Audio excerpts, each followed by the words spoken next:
مع بعض كده مراجعة جميلة على الوحدة التانية، على الدرس الأول والتاني، تدريبات كتير قوي علشان تقدر تركز معايا. عايزة المعكوس الجمعي لسالب 4، شيل السالب وتبقى 4. مين الكبير، سالب 51 ولا سالب 20؟ لا يا مش، كل ما كان العدد كبير كل ما كانت القيمة بتاعته صغيرة في السالب، فأنا أقول أقل، فأنا هقول أقل. طيب أكبر عدد صحيح غير موجب، أكبر عدد صحيح غير موجب، معروف إن الصفر أكبر من أي عدد سالب، فبالتالي هو مش موجب. العدد الصحيح اللي يقع يمين العدد صفر. يعني انت عايزة العدد اللي بيقع يمين الصفر. طب ركز بقى شوية، انا اسيبك شوية تقولي مين هو اللي بيقع يمين العدد صفر. مين يا جميل ماما اللي هيقع يمين العدد صفر؟ انا مستنية اجابتك، يلا ركز فكر معايا. ايوه قربنا نوصل. مين يا جميل اللي يمينه الواحد؟ طب تعالى نشوف على خط الاعداد كده، ادي الصفر وادي الواحد، فعلا الواحد على يمين العدد صفر. الكلام ده جه في امتحان في سنة من السنين، بس عايزة اقول لكم يعني كان ضرب نار يا معلم. بسم الله ما شاء الله ولادنا كلهم ناصحين وحلوه.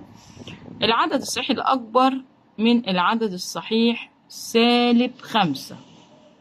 يعني سالب 5 سالب 6 سالب 7 سالب 8 سالب 9 دول كبار؟ لا، كل ما العدد يبقى ناحية اليسار اعرف ان هو صغير، لكن ناحية اليمين كبير، يبقى سالب 4.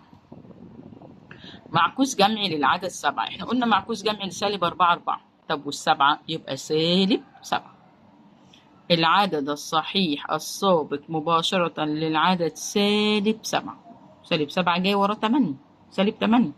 لا يا ميس، ما انت لما بتمشي يسار يسار يسار، ايوه يسار ده التاني، يمين ده السابق، يبقى سالب 7. مين السابق ليها؟ سالب 6. برافو عليك انت شطور. طب تاخد 2 جنيه ولا سالب 9 تحت الصفر؟ ما كملتش حاجة يعني. لا يا ميس، اللي بالسالب أصغر من اللي بالموجب، يبقى نحط أقل. جميع الأعداد التالية أكبر من سالب 4. مين هنا أكبر من سالب 4؟ التلاتة أكبر من سالب 4 وسالب 2. جميع الأعداد التالية أكبر من سالب 4. يعني سالب 3 أكبر والتلاتة وسالب 6، ما عدا مين؟ أو آسفة معلش سالب 2، لكن سالب 6 لا أصغر يا ميس، سالب 6 أصغر. رتب بقى، رتب رتب، هحل 2 رتب يا جميل، وانت حل الباقي براحتك. رتب تصاعدي، يعني اكبر عدد سالب ينزل الاول يبقى سالب 9. قشطه، سالب، جميل. ايه تاني يا مس؟ في سالب واحد. ماشي، ادخل على الصفر، هاتي ال8 عشان 8 اصغر من ال9.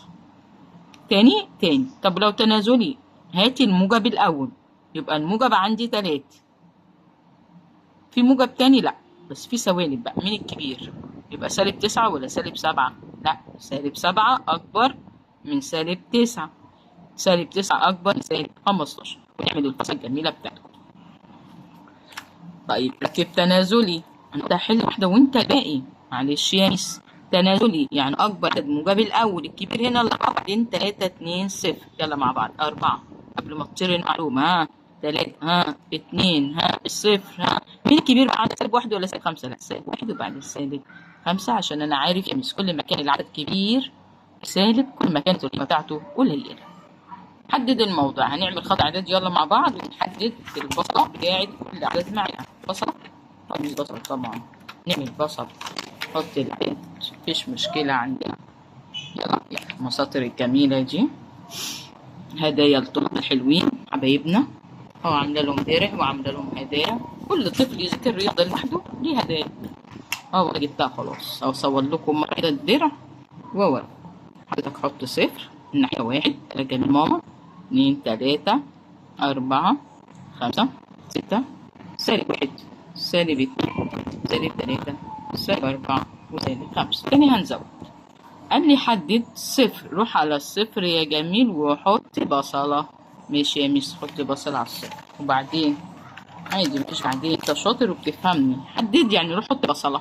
الواحد، وبعدين سالب 2 سالب 3 والأربعة. الأعداد قدامي، كل عدد تاخده وتروح تحط عليه بصلة. طيب تصاعدي خلاص، وحل تاني، لا اكتب برضو تصاعدي ورتب تنازلي